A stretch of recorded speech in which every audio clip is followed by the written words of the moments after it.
And this is Dr. Katshire with Thomas Dunn and Michelle Maddaus here at the American Waterworks Association WaterSmart Innovation Conference. And Thomas, first, why don't you tell us who you are and what your role is at this conference, and then we'll hear from Michelle.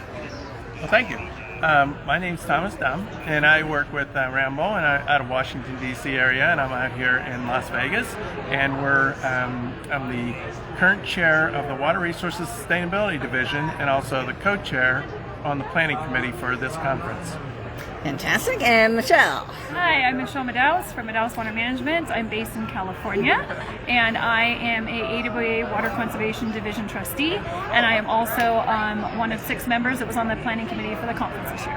Fantastic. And you both have been in the space for quite a while, and this year it was a combination. Can you tell us a little bit about sort of the history of this conference? And I know Michelle Maddaus has been very active with WaterSmart Innovations when it was a Southern Nevada Water Authority event, and then the activities that you've had with Sustainability Conference and how this merges. So I'll start with Michelle. Tell us a bit about the history of this conference and your role in it. So this conference is officially 16th year. The first 14 years were under Southern Nevada Water Authority, and it was always been called the same conference, the WaterSmart Innovations Conference. 2 years ago, American Waterworks Association took over as the lead of the event. So we had 1 year where it was just a transition between the two entities, and then this year was the year that we merged between WaterSmart Innovations, which was truly a conference based on water conservation, with the Sustainable Water Management Conference, which has a broader base, which is more like water resources, and hence why we moved here, water conservation, water resources, and now it's a wider topic base that includes like water climate change, water quality, water, just kind of more water resources in addition to water conservation. And this was really the brainchild of Pat Mulroy when she was head of SNOAA, and then Doug Bennett took it over, and just this whole idea of being here in Las Vegas, correct, greening the desert, supplying all the entertainment. That's right. All 16 years of them here. We have been in Las Vegas since the beginning. Right. And then next year will be the first year to move, and you're correct. Yeah. It did start as a vision that we needed to come together and get that information and base it here. So they sponsored it to be here. Although it was people coming from all over the place, if they were in that conservation efficiency kind of space. Yes, it's the largest water conservation conference in our country. Fantastic. Just on that topic, yes. Now, then we have AWWA and the sustainability folks, right? So that's really evolved as well within American Waterworks Association, the industry more generally. Tell us a little about sustainability and how that's evolved, and the conference that you all had separately that has now been combined. Yeah, so AWWA had a conference which was Sustainable Water Resources Conference, and we had water resources and co-located with Water Conservation Division through AWWA, and we noticed that a lot of our conservation members were attending the conference here, WaterSmart Innovations, and we saw an opportunity here with AWWA to link those two conferences together and bring more people together to network on these important topics with water conservation and water sources. So. Yeah, I mean, really, the sustainability folks, a lot of Waterworks Association can be a little more hardcore operations or water quality aspects, and the folks that kind of step back and look at that bigger picture, it's a different way of looking at water, right? It is. I had a person just approach me from Southern California that was talking about interesting topics that we cover here at this conference, and one of them was removal of swimming pools and whether they could use those for rainwater harvesting. So there's a lot of ingenuity coming out of the networking with the individuals here, especially when we're now integrating the water resources and looking at supply alternatives with the conservation folks. Obviously, a lot of planning functions associated with both of those, and talking more about the implementation of different aspects of that work. Right. And looking at the planning, look at the new technologies, and then how the utilities bring them together. Of course, that's my background as a planner, and having that big picture systems viewpoint. So tell us a little bit. I'll back up a little so I can get you both in here. Tell us a little about the future of this collaborative effort, and you're taking it on the road, not very far this first time, but what's the vision for bringing these concepts of innovations in water efficiency and conservation and the utilities' role and sustainability around the country and beyond? Yeah, let me just make a sentence and I'll turn it over to Michelle.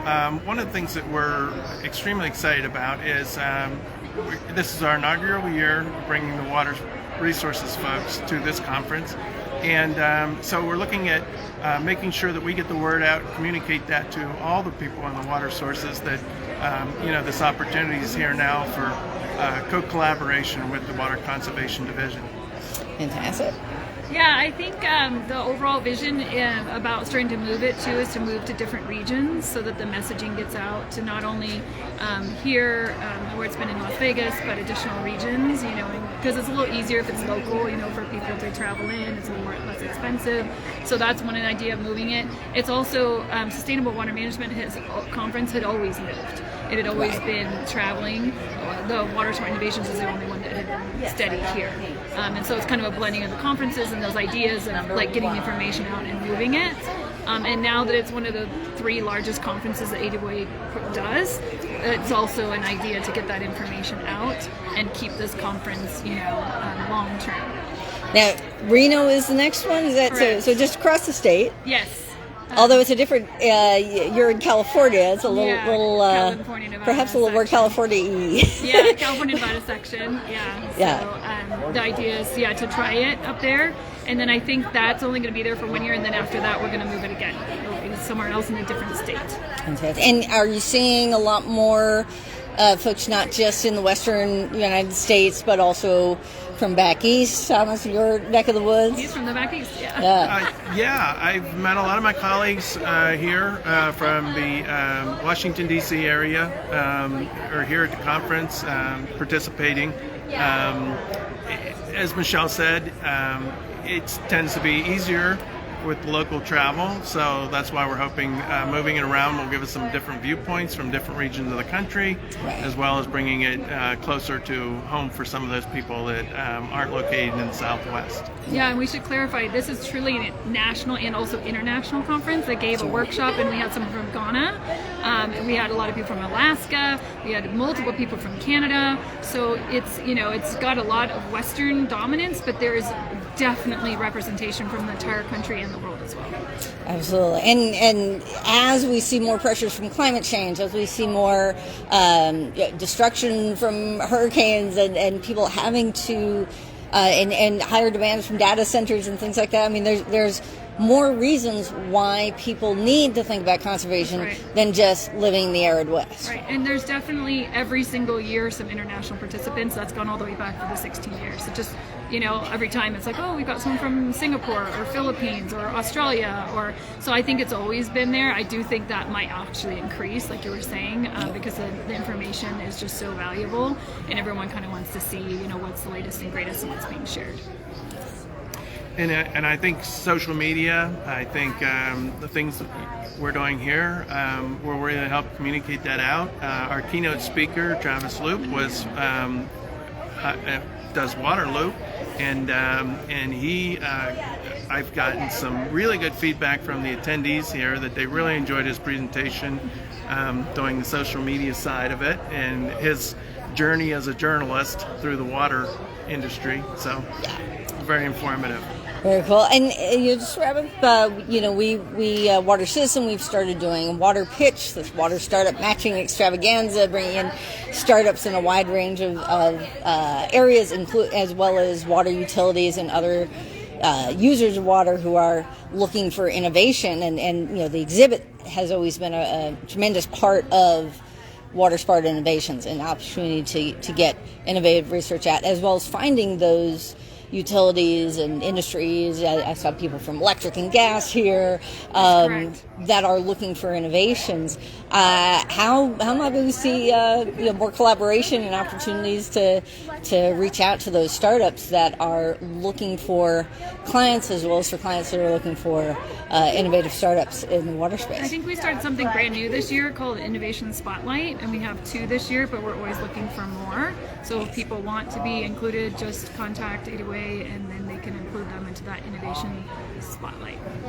I think one of the things that, as we're talking about innovation and startups, I think one of the things that we focused on, and Michelle was primarily one of the leads in this, was our young professionals. And we took a poll at the opening general session, and I was amazed that probably 80% or more of the people in the room were first-time attendees at the conference. And so it's been a very great opportunity to bring this information to them as new professionals, young professionals in the industry. So. Fantastic. Well, excited to be back at WaterSmart Innovations and to see this wonderful collaboration with my old friends in the sustainability and planning world at AWWA. And so thanks so much for taking the time. Thank you. Thank you.